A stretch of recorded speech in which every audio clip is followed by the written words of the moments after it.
and manipulation and conversational hypnosis.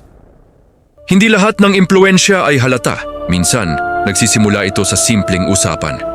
Ang manipulation ay ang sinadyang paggabay sa emosyon o desisyon ng iba para makuha ang gusto mo.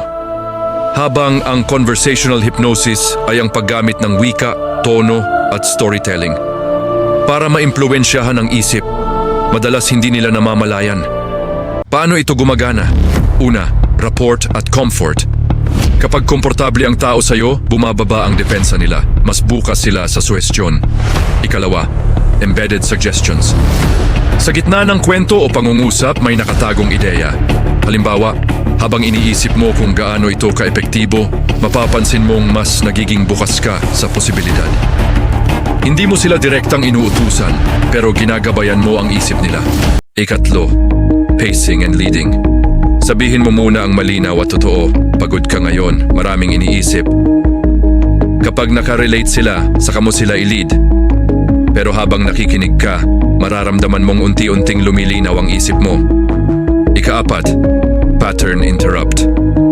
Biglang pagbabago sa tono, tanong o ideya para makuha ang atensyon at ma-reset ang focus ng kausap. Pero tandaan, ang kaalaman na ito ay parang kutsilyo. Pwede itong gamitin para tumulong o manakit.